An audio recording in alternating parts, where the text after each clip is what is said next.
Hello दोस्तों, कैसे हैं आप। आजकल हम क्लास 11th फिजिक्स का सेकंड चैप्टर कर रहे हैं, मात्रक एवं मापन। और पिछली क्लास में हमने मात्रकों के बारे में चर्चा की थी, जिसमें हमने तीन पद्धति की मात्रकों की बात करी थी: सीजीएस पद्धति, एफपीएस पद्धति तथा एमकेएस पद्धति। साथ ही हमने एसआई पद्धति की मात्रकों के भी बारे में बात करी थी। तो हमने बताया तो 7 मूल मात्रक होते हैं और 2 पूरक मात्रक होते हैं। उसमें से हमने पहले 3 जो यांत्रिकी में यूज होते हैं मोस्टली जो मात्रक, उसमें लंबाई का मात्रक मीटर, द्रव्यमान का मात्रक किलोग्राम और समय का मात्रक सेकंड, इन तीनों की हमने परिभाषाएं देख ली थी। आज हम यहां से आगे कंटिन्यू कर रहे हैं और हमारा अगली परिभाषा है जो कि हमारी आती है विद्युत धारा की, एम्पियर।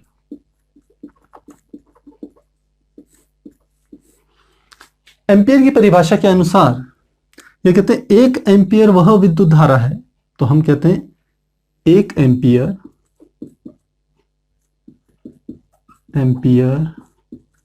वह विद्युत धारा है जो निर्वात में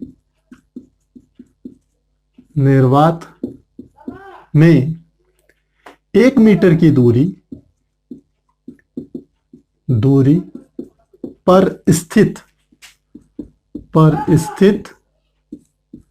2 सीधे समांतर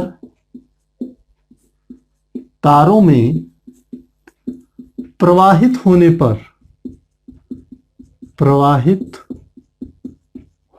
पर तार की एकांक लंबाई पर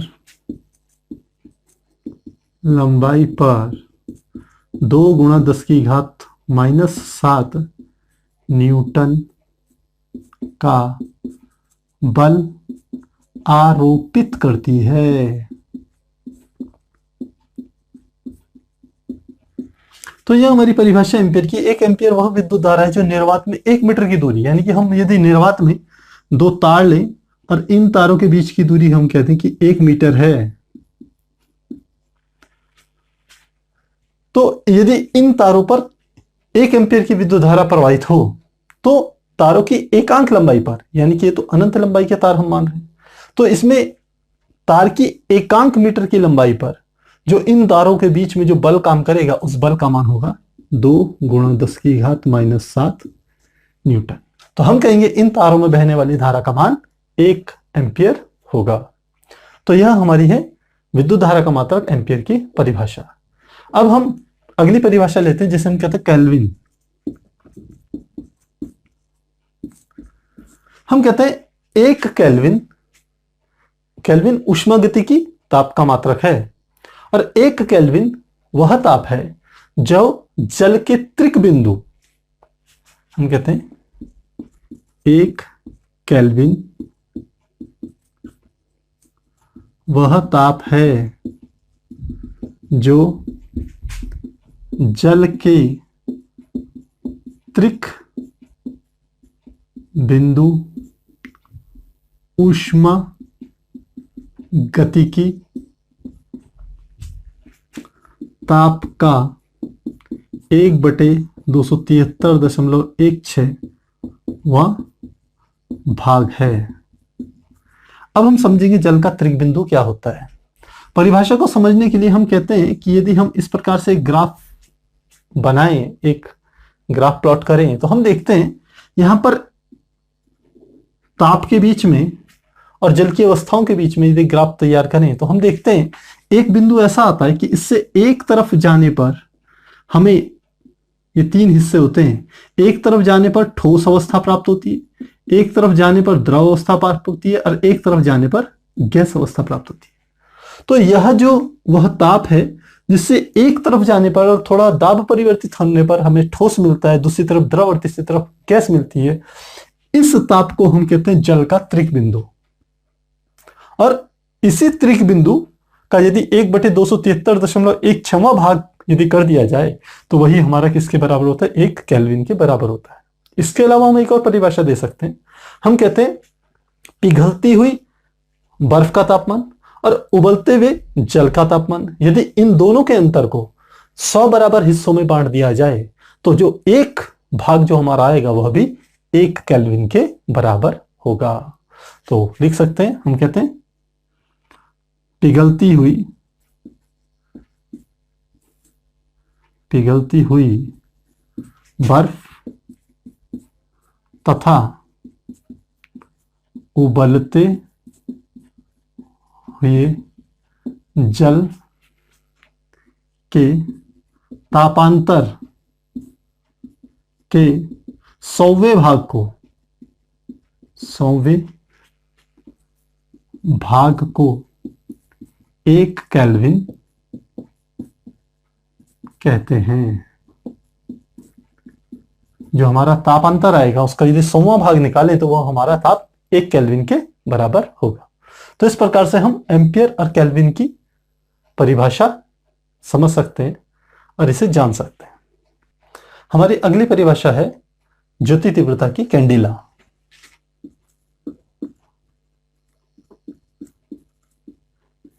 कैंडिला जो कि ज्योति तीव्रता का मात्रक। ज्योति तीव्रता का अर्थ होता है कि किसी स्थान पर प्रकाश कितना निकल रहा है। किसी प्रकाश उत्सर्जक स्रोत से निकलने वाले प्रकाश की मात्रा कितनी कम है अथवा कितनी ज्यादा है। जब हम इसको मापते हैं या नापते हैं तो हम उसके लिए जो मात्रक इस्तेमाल करते हैं वही हमारा क्या होता है, कैंडिला। और यह ज्योति तीव्रता का मात्रक है। ज्योति तीव्रता का अर्थ है कि ज्योति मतलब प्रकाश उत्सर्जक स्रोत से निकलने वाली प्रकाश की तीव्रता, यह ज्योति तीव्रता का अर्थ है। तो हम कहते हैं एक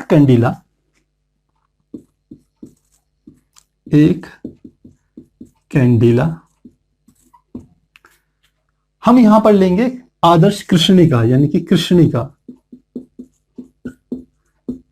को इंग्लिश में ब्लैक बॉडी भी कहते हैं।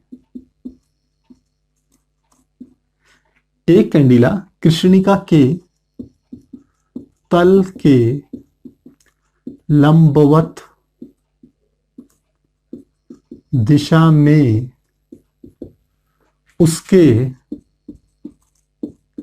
1/6 लाखवें वर्ग मीटर क्षेत्रफल से निकलने वाली ज्योति तीव्रता है। ज्योति तीव्रता है जबकि, हम लिखते हैं जबकि कृष्णिका का ताप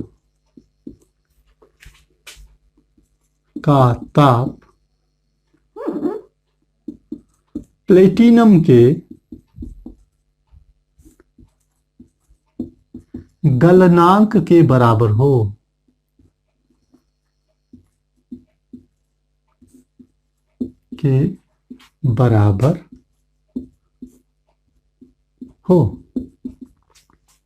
यह है हमारा। तो क्या परिभाषा देते हैं, कैंडिला जो कि ज्योति तीव्रता का मात्रक है। एक कैंडिला कृष्णिका होती है ब्लैक बॉडी। ब्लैक बॉडी का अर्थ होता है कि जो गर्म होने पर सबसे ज्यादा अपने अंदर से प्रकाश को उत्सर्जित करती है, उसे हम कहते हैं कृष्णिका। तो कृष्णिका के तल के अभिलंबित दिशा में उसके 1/6 लाखवें वर्ग मीटर क्षेत्रफल से निकलने वाली जो प्रकाश की मात्रा है, जो ज्योति तीव्रता है, वही हमारी किसके बराबर होगी, एक कैंडिला के बराबर होगी। यह हम जानते हैं ज्योति तीव्रता का मात्रक है। और जो कृष्णिका जिससे ये प्रकाश निकल रहा है, जो हम परिभाषा में ले रहे हैं, उस कृष्णिका का जो ताप है वो प्लेटिनम के गलनांक के बराबर हो। प्लेटिनम एक धातु है जिस ताप पर प्लेटिनम गल जाती है, यानी कि ठोस अवस्था से हम कह सकते हैं द्रव अवस्था में परिवर्तित हो जाती है, वह उसका गलनांक कहलाता है। तो उस ताप पर यदि हम कृष्णिका को रखें तब हम कहते हैं उसके 1/6 लाखवें वर्ग मीटर क्षेत्रफल से निकलने वाली जो प्रकाश की मात्रा होगी वही क्या होगी, एक कैंडिला के बराबर होगी। हम अगला मात्रक लेते हैं जिसे हम कहते हैं पदार्थ की मात्रा का मात्रक, जिसे हम कहते हैं मोल। इसकी परिभाषा है एक मोल पदार्थ की वह मात्रा है जिसमें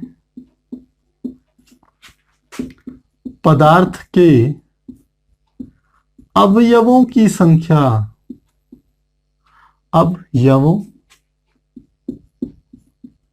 की संख्या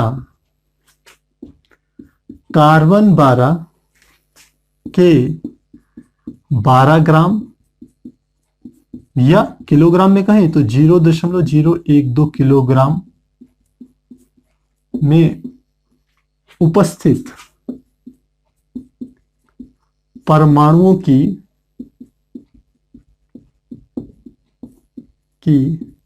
संख्या के बराबर हो। तो हमने क्या कहा कि एक मोल पदार्थ की वह मात्रा है, यानी कि पदार्थ की हम मात्रा निकाल रहे हैं जिसमें पदार्थ के अवयवों की संख्या कितनी हो, जितना कि कार्बन 12 के 12 ग्राम या 0.12 किलोग्राम में उपस्थित परमाणुओं की संख्या होती है, उतना ही क्या होना चाहिए, पदार्थ के अवयवों की यदि संख्या हो तो हम कहेंगे वह किसके बराबर है, 1 मोल के बराबर है। तो इस प्रकार से हमने सातों के साथ जो हमारे मूल मात्रक थे उनको हमने उनकी परिभाषाएं देख ली। अब हम आगे देखते हैं जो हमारे दो पूरक मात्रक हैं, अब हम उनको समझेंगे।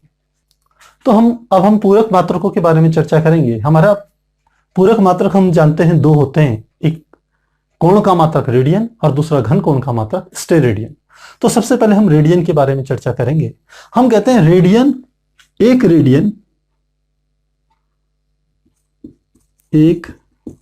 रेडियन वह कोण है जो वृत्त की त्रिज्या के बराबर चाप द्वारा वृत्त के केंद्र पर अंतरित होता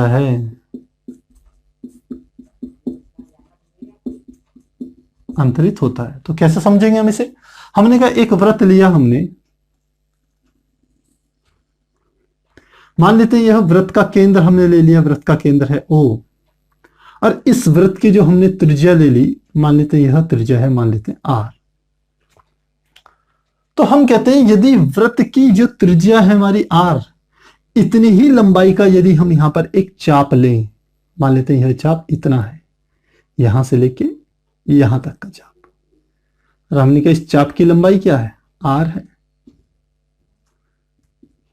तो इस चाप के द्वारा वृत्त के केंद्र पर, यानी कि दोनों किनारों से यदि इसके वृत्त के केंद्र को हम मिला दें, तो यह जो कोण अंतरित होगा, यह कोण हमारा कहलाएगा एक रेडियन कोण कहलाएगा। तो यह हमारी परिभाषा इस प्रकार से कहती है।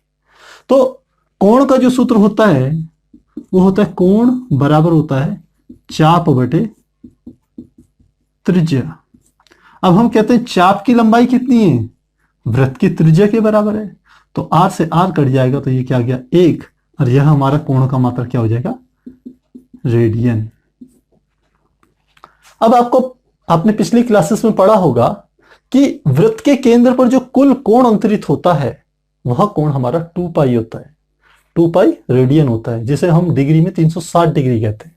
तो यहां से हम वह भी ज्ञात कर सकते हैं कि कैसे वह 2 पाई के बराबर आता है रेडियन में। तो हम कहते हैं सूत्र हमारा यही है, कोण बराबर चाप बटे त्रिज्या। अब हम कह रहे हैं कि वृत्त के केंद्र पर संपूर्ण कोण, यानी कि हम कहें तो हम ये पूरा कोण निकालना चाह रहे हैं कि पूरा कोण कितना है। तो जब पूरा कोण लेंगे तो हम क्या करेंगे, जो चाप है वो भी पूरा लेना पड़ेगा, यानी कि यहां से हमने शुरू किया, पूरा घूम करके यहां आ गया, और हम जानते हैं जो चाप की जो कुल लंबाई होती है वो वृत्त की परिधि के बराबर होती है। तो हम लिख सकते हैं यदि चाप का मान आ जाए वृत्त की परिधि के बराबर, वृत्त की परिधि, और त्रिज्या का मान यदि हम त्रिज्या ही रखें, तो वृत्त की परिधि हम जानते हैं वो होती है 2 पाई R, और वृत्त की त्रिज्या हमने कहा कितनी है R, तो R से R कट गया, ये आ गया 2 पाई। इसका अर्थ है कि यदि चाप की लंबाई वृत्त की परिधि के बराबर हो जाए तो वृत्त की परिधि द्वारा वृत्त के केंद्र पर जो संपूर्ण कोण अंतरित होता है उस कोण का मान कितना होता है, 2 पाई होता है। तो हम लिखेंगे इसलिए वृत्त के केंद्र पर संपूर्ण परिधि द्वारा अंतरित कोण बराबर होता है 2 पाई रेडियन। कुल कोण इतना होता है। तो इस प्रकार से हम जो कोण का मात्रक है रेडियन उसको समझ सकते हैं। हमारा दूसरा पूरक मात्रक होता है जिसे हम कहते हैं स्टेरेडियन। स्टेरेडियन घन कोण का मात्रक है। तो पहले हम समझते हैं घन कोण क्या होता है। हम कहते हैं यदि हम एक गोला ले लें, हम किसकी बात कर रहे हैं, एक गोले की बात कर रहे हैं। तो अभी हमने इससे पहले जो कोण निकाला था उसमें हमने वृत्त लिया था। तो आपको वृत्त और गोले में अंतर जरूर पता होगा, वृत्त तथा गोला। हम कहते हैं वृत्त क्या होता है। वृत्त होता है, मान लो मेरे पास एक तार है और उस तार को मैंने पकड़ करके घुमा करके एक वृत्त की शेप दे दी, इस तरीके से घुमा के एकदम गोल सा बना दिया। तो वह जो आकृति बनेगी, इस प्रकार की आकृति, वह आकृति हमारी क्या कहलाएगी, वृत्त कहलाएगी। तो हम कह सकते हैं वृत्त का कोई आयतन नहीं होता, वृत्त के अंदर आप कुछ रख नहीं सकते। और वृत्त क्या है, तार को हमने घुमा करके एक गोलाकार या हम कहते हैं वृत्ताकार शेप दे दी, वो हमारा वृत्त हो गया। और जबकि गोला क्या होता है, गोला होती है, गोला एक ऐसी आकृति है जिसका आयतन होता है, वृत्त का आयतन नहीं होता। वृत्त का केवल आप क्षेत्रफल निकाल सकते हो, लेकिन गोले का हम आयतन भी निकाल सकते हैं। गोला के अंदर कोई वस्तु रखी जा सकती है। तो गोले का एग्जाम्पल क्या है, गोले का एग्जाम्पल होता है जैसे हमारे घरों में फुटबॉल होती है या कोई अन्य बास्केटबॉल होती है या हमारे पास छोटी और बॉल होती है। तो यह सब गोले के एग्जाम्पल है। तो यहां पर जब हम स्टेरेडियन की बात करते हैं तो हम कहते हैं कि किसी गोले के या किसी पृष्ठ के क्षेत्रफल द्वारा गोले के केंद्र पर जो कोण अंतरित होता है उसे हम स्टेरेडियन कहते हैं। और ठीक परिभाषा दी जाए, परिभाषा के हिसाब से, तो हम कहते हैं किसी गोले के पृष्ठ का क्षेत्रफल, किसी गोले के पृष्ठ का क्षेत्रफल यदि त्रिज्या के वर्ग के बराबर हो तो उस पृष्ठ द्वारा गोले के केंद्र पर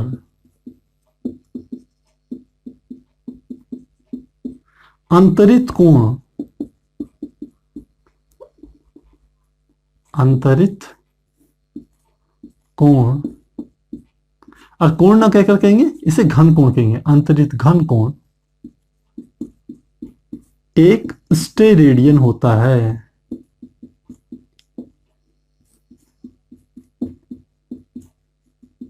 तो कैसे समझेंगे इसे, हमने कहा यह गोला है, गोला है तो हमने इसको इस प्रकार से, इसको थोड़ी सी इसकी शेडेड दे दी जिससे गोले का पता चल जाए। हमने कहा यह इसका केंद्र था, इसका पृष्ठ का एक हिस्सा हमने ले लिया, मान लेते हैं यह हमने पृष्ठ का ले लिया। पृष्ठ के विभिन्न बिंदुओं से यदि केंद्र को मिलाएं तो कुछ इस प्रकार से रेखाएं जाएंगी। और अब यह जो कोण अंतरित होगा, यह वाला कोण, इस कोण को ही हम क्या नाम देते हैं, घन कोण। और इस कोण का मात्रक एक स्टेरेडियन तब होगा जब इस पृष्ठ का क्षेत्रफल गोले की त्रिज्या के वर्ग के बराबर होगा। तो हम लिखते हैं घन कोण बराबर होता है पृष्ठ का क्षेत्रफल बटे त्रिज्या का स्क्वायर। यह हमारा घन कोण का सूत्र है। अब हम कहें पृष्ठ का क्षेत्रफल, पृष्ठ के क्षेत्रफल, क्षेत्रफल बराबर क्या होता है हम जानते हैं, क्षेत्रफल का मात्रक होता है मीटर की घात 2। तो यदि कुछ ऐसा हो कि पृष्ठ का क्षेत्रफल त्रिज्या के वर्ग के बराबर हो जाए तो ऊपर से ये कट जाएगा, तो यह हमारा क्या आ जाएगा, 1 आ जाएगा। हम लिखते हैं यदि पृष्ठ का क्षेत्रफल बराबर हो जाए, हमने कहा त्रिज्या का वर्ग। तो यह पृष्ठ का क्षेत्रफल का मान यहां रखें तो ये हो गया त्रिज्या का वर्ग बटे, नीचे तो है ही त्रिज्या का वर्ग, तो इससे यह कट गया, हमारा आ गया 1। और घन कोण का मात्रक क्या हो गया, स्टेरेडियन। तो हम इसकी परिभाषा कैसे दे सकते हैं कि किसी गोले के पृष्ठ का क्षेत्रफल यदि उसकी त्रिज्या के वर्ग के बराबर हो तो उस पृष्ठ के द्वारा गोले के केंद्र पर जो कोण अंतरित होता है उस कोण का मान 1 स्टेरेडियन होगा। यह हमारी क्या हो जाएगी, स्टेरेडियन की परिभाषा हो जाएगी। अब आपको पता हो तो गोले के केंद्र पर, जिस प्रकार वृत्त के केंद्र पर हमने बताया संपूर्ण कोण का मान 2 पाई होता है, ठीक उसी प्रकार गोले के केंद्र पर जो संपूर्ण कोण बनता है वो होता है 4 पाई और स्टेरेडियन के बराबर। तो कैसे बनता है हम देखें, हम लिखते हैं घन कोण, हमने क्या कहा कि संपूर्ण गोले द्वारा, गोले के संपूर्ण पृष्ठ द्वारा गोले के केंद्र पर जो कुल कोण अंतरित हो रहा है ये वाला कोण, इस कोण को निकालना चाह रहे हैं। तो पूरे का पूरा पृष्ठ ले लें तो हम लिखते हैं घन कोण बराबर गोले का संपूर्ण पृष्ठ बटे त्रिज्या का स्क्वायर। हम जानते हैं किसी गोले के संपूर्ण पृष्ठ का जो क्षेत्रफल होता है या पृष्ठ का क्षेत्रफल जो होता है उसका सूत्र होता है 4 पाई आर स्क्वायर। और मान लेते हैं इस गोले की जो त्रिज्या है वो स्मॉल आर है, तो त्रिज्या का स्क्वायर क्या हो जाएगा, आर स्क्वायर। आर स्क्वायर से आर स्क्वायर कट गया तो हमारा घन कोण जो संपूर्ण कोण आ गया वो कितना गया, 4 पाई। तो हम लिखते हैं गोले के केंद्र पर अंतरित संपूर्ण कोण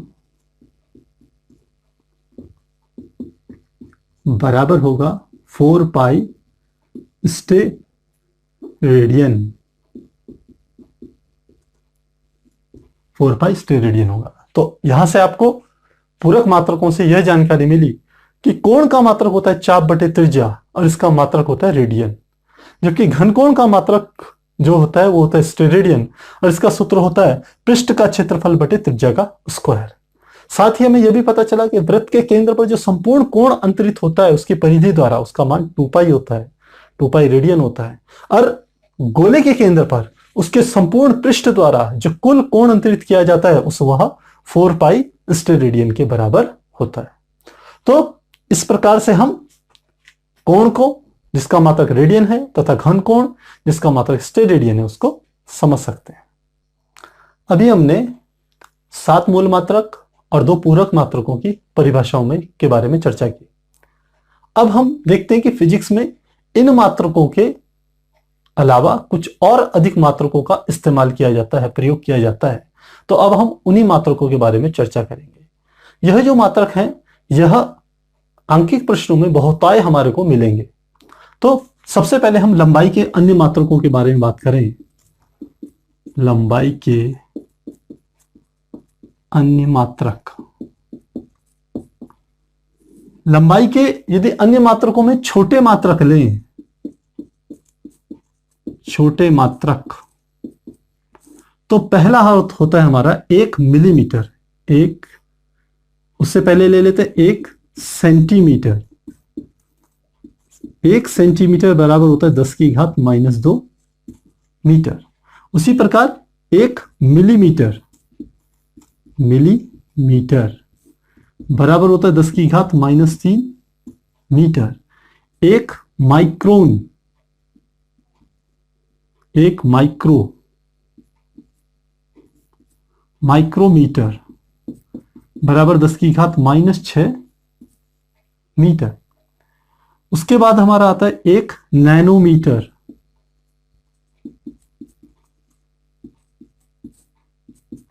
यह हमारा होता है 10 की घात -9 मीटर।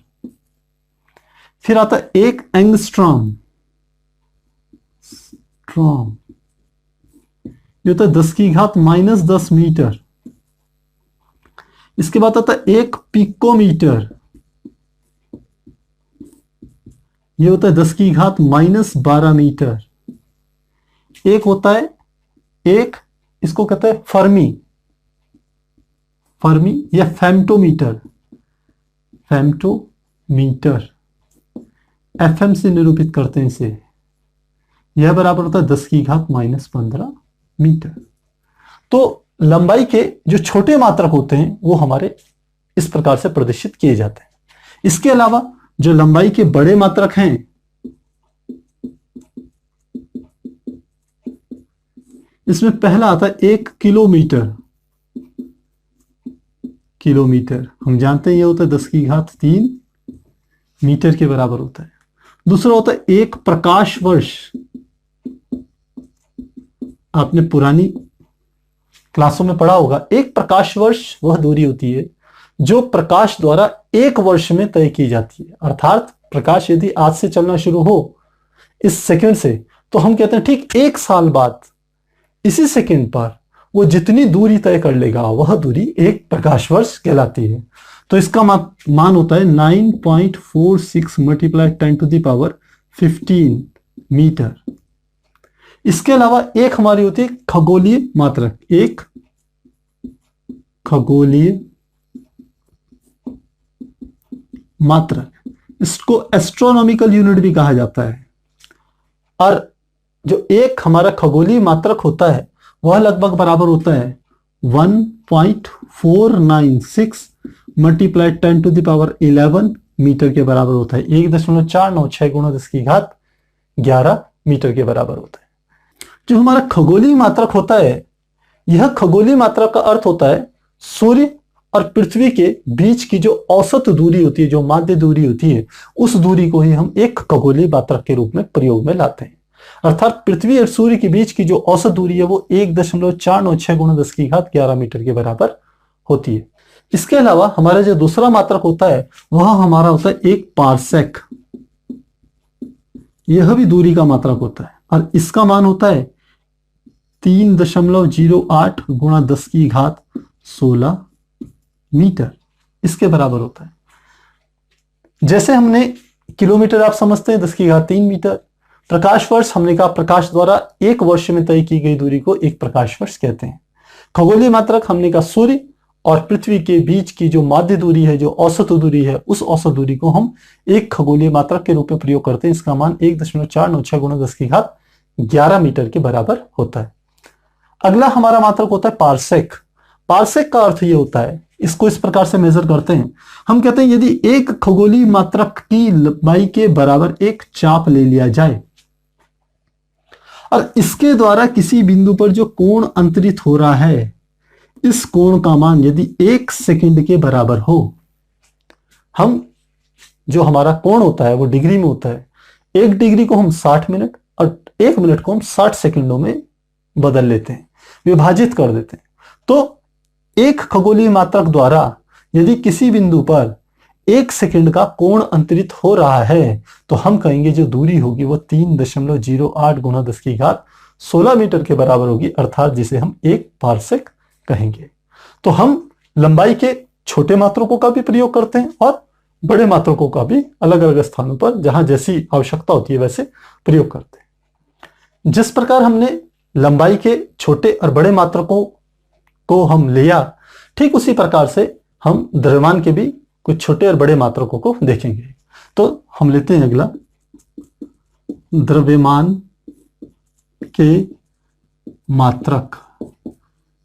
द्रव्यमान के जो छोटे मात्रक होते हैं, सबसे पहला मात्रक होता है 1 मिलीग्राम। 1 मिलीग्राम बराबर होता है 10⁻⁻6 किलोग्राम। हिंदी में लिखने हैं इसे किलोग्राम। 1 ग्राम बराबर होता है 10⁻³ किलोग्राम। एक, ये तो हमारे छोटे मात्रक होंगे। बड़े मात्रक हम कह सकते हैं 1 क्विंटल बराबर होता है 100 किलोग्राम और 1 मीट्रिक टन बराबर होता है हमारा 1000 किलोग्राम के। इसके अलावा परमाणुओं की द्रव्यमान को ज्ञात करने के लिए हम परमाणु द्रव्यमान मात्रक का भी उपयोग करते हैं। तो हम लिखते हैं 1 परमाणु द्रव्यमान मात्रक, जिसे हम एम यू भी कहते हैं, यह बराबर होता है 1.66 गुणा 10⁻⁻27 किलोग्राम के बराबर होता है। और यही कार्बन 12 के एक परमाणु का द्रव्यमान भी होता है।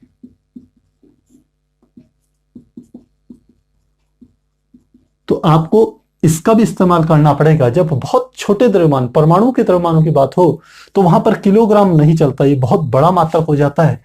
तब वहां पर परमाणु द्रव्यमान मात्रक हम कहते हैं एटॉमिक मास यूनिट, इसका इस्तेमाल करते हैं। इसका मान होता है 1.66 गुणा 10⁻⁻27 किलोग्राम के बराबर होता है। और यही द्रव्यमान कार्बन 12 के एक परमाणु का द्रव्यमान भी होता है। तो यह तो हमने द्रव्यमान के मात्रक लिखे हैं। अब हम देखेंगे समय के और मात्रक क्या होते हैं।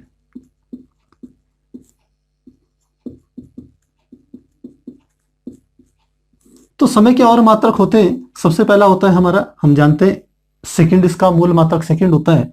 तो हम लिखते हैं 1 मिली सेकंड बराबर होता है 10⁻³ सेकंड। एक माइक्रो सेकंड बराबर होता है 10⁻⁻6 सेकंड। एक नैनो सेकंड बराबर होता है 10⁻⁹ सेकंड। एक पिको सेकंड बराबर होता है 10⁻12 सेकंड। इस प्रकार से हम समय के छोटे मात्रकों का भी उपयोग करते हैं। इसके अलावा बड़े मात्रक हम कहें तो हम जानते हैं 1 मिनट बराबर होता है 60 सेकंड। 1 घंटा बराबर 60 गुणा 60 यानी कि ये हो गया 3600 सेकेंड। एक दिन की बात करी जाए तो ये हो जाएगा 24 गुणा 60 गुणा 60 और ये होता है 86400 सेकेंड के बराबर होता है ये। और साथ में हमारा एक, यदि वर्ष की बात करी जाए तो ये होता है 3.156 गुणा 10⁻7 सेकेंड, इसके बराबर होता है। तो एक वर्ष बराबर 3.156 गुणा 10⁻7 सेकंड के बराबर होता है। तो आपको द्रव्यमान के छोटे तथा बड़े मात्रक, साथ ही समय के भी छोटे और बड़े मात्रकों दोनों को ध्यान में रखना है। जितना आप रख सकते हैं। बाकी कभी ऐसी आवश्यकता हो तो आप इन्हें निकाल भी सकते हैं, ज्ञात भी कर सकते हैं। बड़े मात्रकों को गुणा करते चले जाएंगे तो ये मात्रकों के मान आते चले जाते हैं। अभी हमने मूल मात्रकों के बारे में चर्चा करी और साथ ही हमने यह देखा कि लंबाई, द्रव्यमान और समय के कुछ अन्य मात्रकों का भी हम उपयोग करते हैं, जिसमें कि लंबाई, द्रव्यमान, समय के कुछ बड़े मात्रक थे और कुछ छोटे मात्रक थे। अब हम दोबारा से अपनी भौतिक राशियों के पास पहुंचते हैं। हमने कहा था भौतिक राशियां हमारे अगल बगल वे सभी चीजें जिनको हम आंकड़ों के रूप में प्रस्तुत कर सकें, वे सभी चीजें हम कहते हैं वो राशियां हैं, उन्हें हम भौतिक राशियां कहते हैं। चाहे वो प्रकाश हो, चाहे वो द्रव्यमान हो, चाहे लंबाई हो, चाहे आयतन हो, चाहे क्षेत्रफल हो, चाहे किसी चीज की धारिता हो, यह सब क्या है? भौतिक राशियां हैं। तो हमने मूल मात्रकों के बारे में बात करी। हमने कहा मूल राशियां जो होती हैं वो 7 होती हैं और उनके जो मात्रक होते हैं वह मूल मात्रक कहलाते हैं।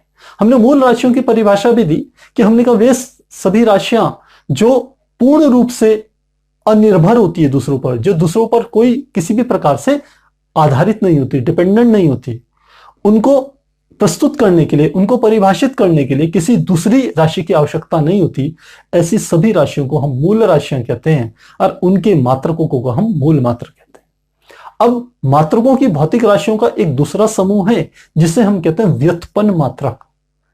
व्युत्पन्न मात्रक वे मात्रक हैं जो कि उन भौतिक राशियों के होते हैं जो कि मूल राशियां नहीं हैं। अर्थात मूल राशियों के अतिरिक्त अन्य जितनी भी राशियां होती हैं, भौतिक राशियां, उनको हम व्युत्पन्न राशियां कहते हैं। उनको हम, उन भौतिक राशियों के मात्रकों को व्युत्पन्न मात्रक कहते हैं। तो हम क्या कहेंगे? व्युत्पन्न मात्रक, जिसे ड्राइव्ड यूनिट्स कहा जाता है। इसकी परिभाषा है तो हम कहते हैं मूल राशियों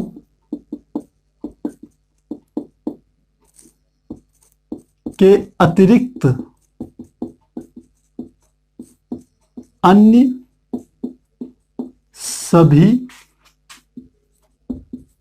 भौतिक राशियों के मात्रकों को व्युत्पन्न मात्रक कहते हैं।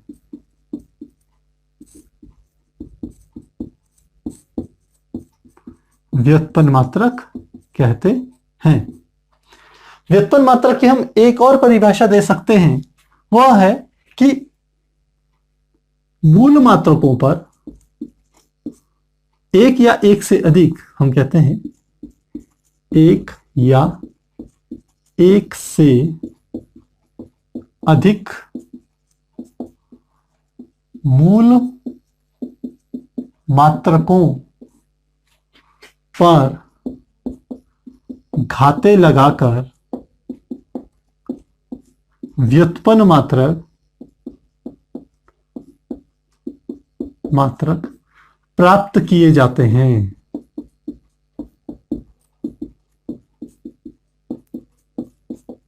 तो हमने क्या कहा, पहली परिभाषा हमने दी व्युत्पन्न मात्रकों की कि मूल राशियों के अतिरिक्त अन्य सभी भौतिक राशियों के मात्रकों को व्युत्पन्न मात्रक कहते हैं। और दूसरी परिभाषा है एक या एक से अधिक मूल मात्रकों पर घाते लगाकर व्युत्पन्न मात्रक प्राप्त किए जाते हैं। तो आप समझते हैं व्युत्पन्न मात्रक क्या होते हैं। मान लो सबसे पहले मैं मान रहा हूं मेरे पास एक भौतिक राशि है क्षेत्रफल, और हम जानते हैं क्षेत्रफल का सूत्र होता है लंबाई गुणा चौड़ाई। लंबाई गुणा चौड़ाई, आप जानते हैं लंबाई को भी हम मीटर में नापेंगे और चौड़ाई को भी मीटर में नापेंगे। तो मीटर की मीटर में गुणा होगी तो यह आ जाएगा मीटर की घात 2, यानी कि मीटर स्क्वायर। तो मीटर क्या है, हमारा मूल मात्रक है। मूल मात्रक पर हमने घात लगा दी, इसकी घात 2 कर दी, तो इससे हमारा जो ये मात्रक बना, इस मात्रक को ही हम क्या कहते हैं, व्युत्पन्न मात्रक कहते हैं। और यह किस भौतिक राशि का मात्रक है, क्षेत्रफल भौतिक राशि का मात्रक है। इसके अलावा हम आयतन का निकाल सकते हैं। आयतन बराबर होता है लंबाई गुणा चौड़ाई गुणा ऊंचाई। लंबाई को भी हम मीटर में नापते हैं, चौड़ाई को भी मीटर में नापते हैं और ऊंचाई को भी मीटर में नापते हैं। तो इसे लिख लेते हैं मीटर की घात 3।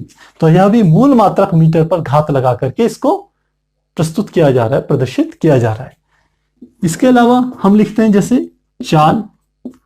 चाल का सूत्र होता है कि एकांक समय अंतराल में तय की गई दूरी को वस्तु की चाल कहते हैं। तो चाल बराबर होता है दूरी बटे समय।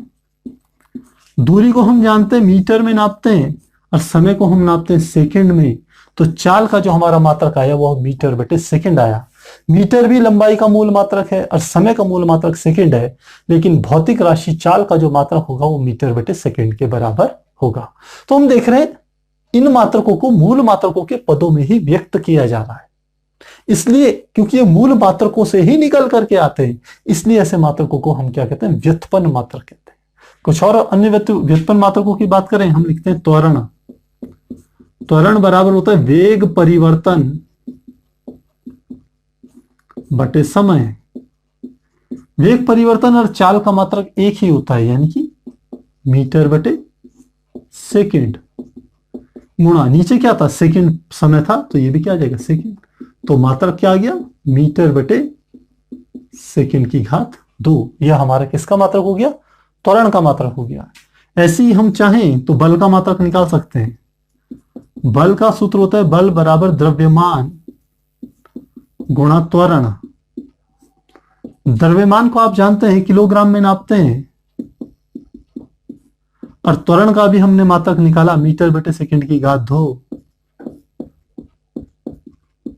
तो हम देखते हैं बल भौतिक राशि का मात्रक हो गया मीटर किलोग्राम मीटर बटे सेकंड स्क्वायर। तो इस प्रकार हमें बल का भी मात्रक, व्युत्पन्न मात्रक हमें पता चल गया। बल के अलावा आप कार्य का निकाल सकते हैं। कार्य बराबर होता है बल गुणा विस्थापन। बल का मात्रक हमने अभी निकाला, यह हो गया किलोग्राम मीटर बटे सेकंड का स्क्वायर।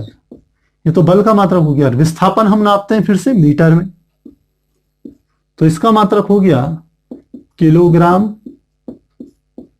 मीटर की मीटर में गुणा होगी तो ये आ जाएगा मीटर स्क्वायर बटे सेकंड स्क्वायर। इस प्रकार हमने कार्य का भी व्युत्पन्न मात्रक ज्ञात कर लिया।